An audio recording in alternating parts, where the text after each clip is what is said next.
এবং শিক্ষার আলো যেখানে পৌঁছায় না সেখানে সবসময় পিছিয়ে থাকে। এবং আমাদের গ্রামের যে সমস্যাগুলো, এই শুধু শিক্ষার আলো না থাকার কারণে এই সমস্যাগুলো। কারণ এত প্রাচীন একটা মসজিদ, এবং এই মসজিদটা আমাদের গ্রামের সর্বপ্রথম মসজিদ।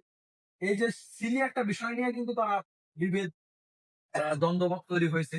তা আমরা চেষ্টা করলাম, যেহেতু আমাদের কাছে জিনিসটা আসলো, তা আমরা একটা মিটিং দিলাম। এবং সেই মিটিং এ কিন্তু আমাদের গ্রামে সর্বোচ্চ পর্যায়ের লোক ছিল আমাদের জনাব ইঞ্জিনিয়ার আফসার খন্দকার উনি ছিল। পৃথিবীতে যে কোনো জিনিসই ঘটুক না কেন, এটা সময় লাগে। ভালো কিছু সবসময় বাধা সৃষ্টি করে। তো একটা ভালো কাজ করতে গেলে বাধা আসবে, এটা আমরা জানি যে বাধা আসবে। তো বাধা আসতেছে এবং আসতেছে। আমরা যখন প্রথম একটা আমাদের ডেভেলপমেন্ট সোসাইটিটা তৈরি করি, এই তখন থেকে আমাদেরকে জামাত এবং শিবির ত্যাগ দেয়। আজ থেকে 17-18 বছর মাদ্রাসা করা হয়েছে।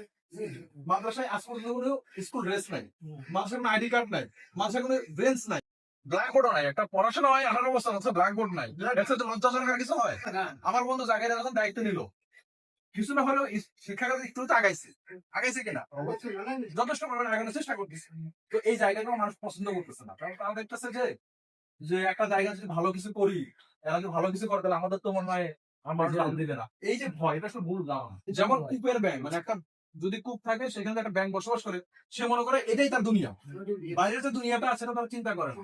এই যে আজকে রাস্তাটা দেখতেছেন, এই যে পাকা রাস্তা, আজকে যদি খন্দকার বাড়ির ইঞ্জিনিয়ার সাহেব যদি চেষ্টা না করতো, এই রাস্তা হয়তো তাদের ক্ষমতা বলে তারা এটা নিয়ে আসছে।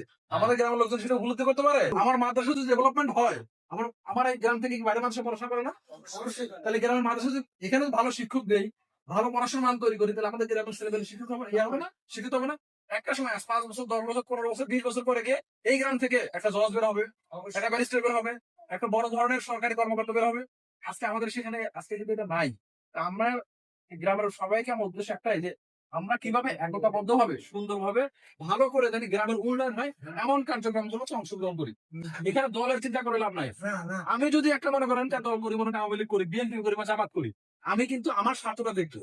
কিন্তু যখন একটা গ্রামে সবাই মিলে কাজ করবো, তখন কিন্তু কোনো দলের দিকে তাকানো হয় না। তখন চিন্তা করে গ্রামটা কিভাবে ডেভেলপ করা যায়। আমরা চেষ্টা করতেছি যে এই গ্রামটাকে একটা ভালো একটা জায়গায় নিয়ে যাওয়ার। আপনার আশা করি সেই জায়গায় আপনাদের পূর্ণ সমর্থন থাকবে।